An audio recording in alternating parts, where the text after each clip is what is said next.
Okay, folks, we're going to be talking about 10.3, hypothesis testing for a population mean. So hopefully 10.2 made sense.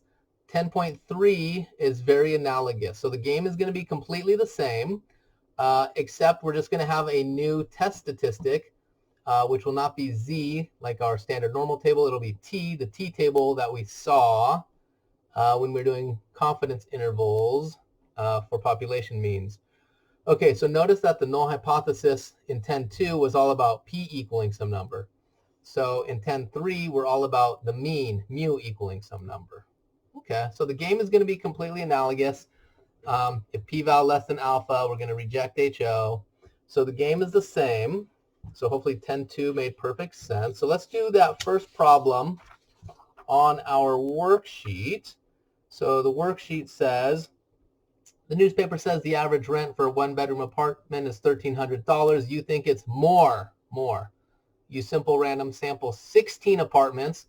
Okay, so if n is 16, remember with t, degrees of freedom is 1 less. So our degrees of freedom, I'm just writing things down, would be 15. Okay. You simple random sample 16 apartments and get a mean rent of 1,365. So based upon your sample of 16, you get a mean rent. So that's a sample mean. So our x bar is equal to 1,365. Oh, I guess I should mention, I'm going to do this first problem.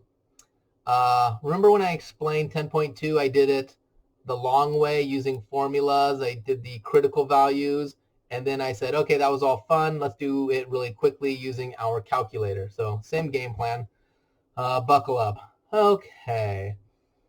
Sample standard deviation, that's S of 180. Assume the rents are normally distributed. I throw that in there because that's one of the minimum requirements. Is there sufficient evidence at the 5% significance level, okay, alpha 0.05, to indicate that the mean rent is more than 1,300? Okay, so maybe, let's see, so this section is all about mu. Maybe pause right now and see if you can write down the null and alternative. Okay, or don't pause. So they're claiming the mean is 1,300, and we think that the mean is more than 1,300. Okay, we just got the null and alternative hypothesis right. See how this is very similar to what we have been doing. Test statistic. So we have a new test statistic. See, it's this one right here. X bar minus mu naught S over root n. So let me write that down. T equals X bar minus mu naught, the mu mentioned in the H naught, all over S over root n. So that's going to be, X bar we said was 1,365 minus mu naught, the mu mentioned in the H naught, 1,300, over S. Sample standard deviation, they straight up told us, was 180, divided by the square root of, simple random sample 16. So put 16 here. Common mistake is you accidentally put the degrees of freedom. So the degrees of freedom we need for our T table, but right now n is just 16. Okay, now we need to crunch that mess. Maybe put the bottom in parentheses, top in parentheses so we don't mess it up. So when I go to my calculator, let's see if we can see that. A little more light. Is that helping things? Okay, so I usually do it in steps. I would go 1,365 minus 1,300, enter, divided by, so now the denominator, parenthesis, 180, divided by the square root of 16, slide out from the square root, put another parenthesis, enter, and we get a t equal to 1.444 repeating.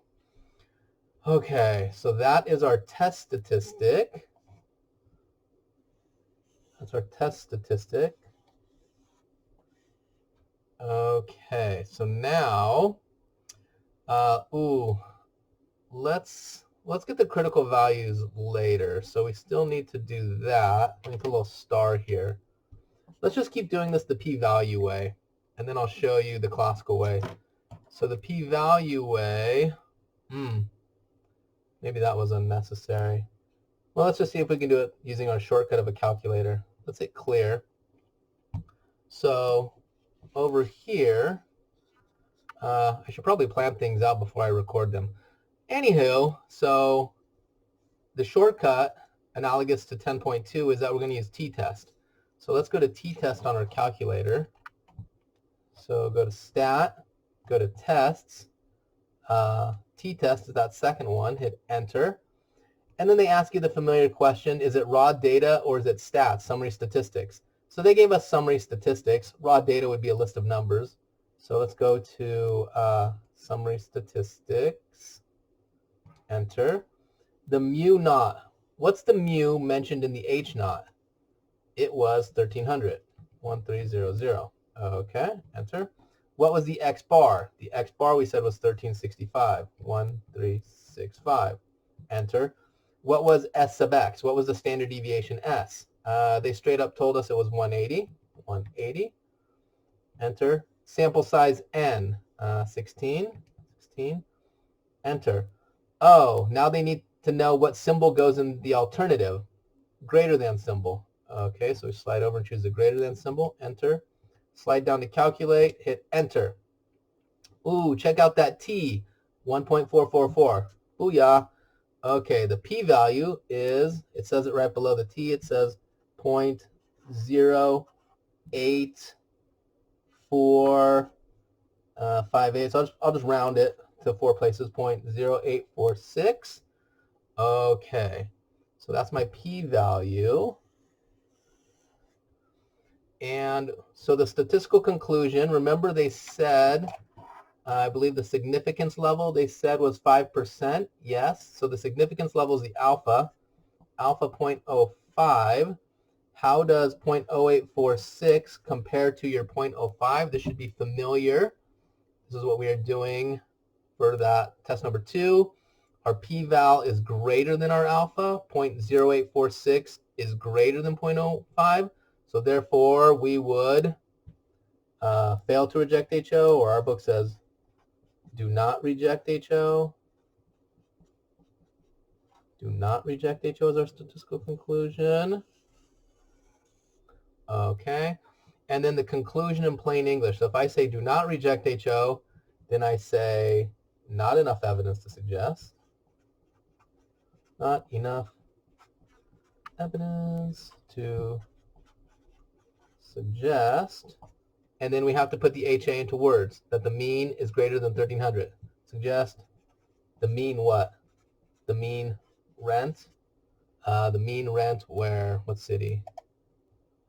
In Santa Monica. The mean rent in Santa Monica. Was it for a 1-bedroom? What was it? For a 1-bedroom, abbreviation, is greater than 1300.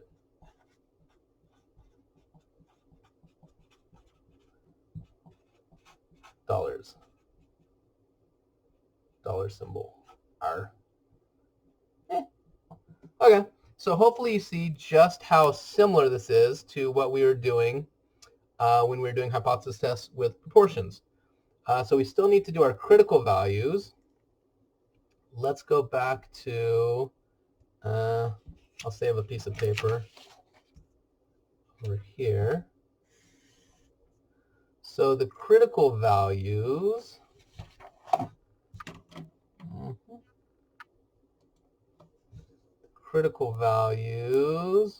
let's see.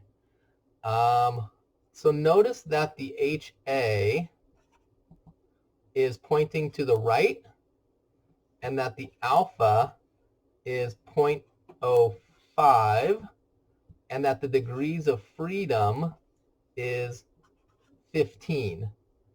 So if you go to your t-table, I'm going to put a picture up in 1 second, but if you go to your t-table, this will be blurry. I'll just go straight to the picture, but you'll notice up top, there's confidence level and there's area in one tail, area in two tails. You see how this is one tail? Remember, two tails is the does not equal symbol. So area in one tail should be 0.05, and that's pointing to the right side. So we're just going to go with the positive numbers. You'll notice that our z-table is nothing but positive numbers because it's a right tail test. You'll see on problem number 3, no, the next problem number 2, make sure you watch when I find the critical values for problem number 2, you'll see that we just make things negative. Okay, so I am going to go to my t-table. I'm going to insert a picture right now. And you'll see that, go to DF15, go to area in one tail, 05, and you should see the number 1.753. So if I draw a picture of it, remember, the T doesn't exactly look like a bell curve. It's as if you get a bell curve and you squish it down. Okay, so it's squished down, and we should see the number 1.753, and it's on the right side. So if I shade this, 1.753, and remember that we called that shaded region we call the rejection region, just like we used to before, the rejection region. And we're wondering if we land inside that rejection region. So we have a test statistic of 1.44. Where does 1.44 land? Remember, the center is 0. That's 1.753. So like right around here somewhere is the 1.444, our test statistic. Do we land in the rejection region? No. Therefore, we do not reject HO. Aha! So I can use critical values to get to my statistical conclusion, or I could use the p-value method to get to my statistical conclusion. So when you're doing the homework, what you're going to notice is the book keeps asking you, hey, what's the critical value? And then you would just say, oh, 1.753. Okay. Hopefully that made sense, folks.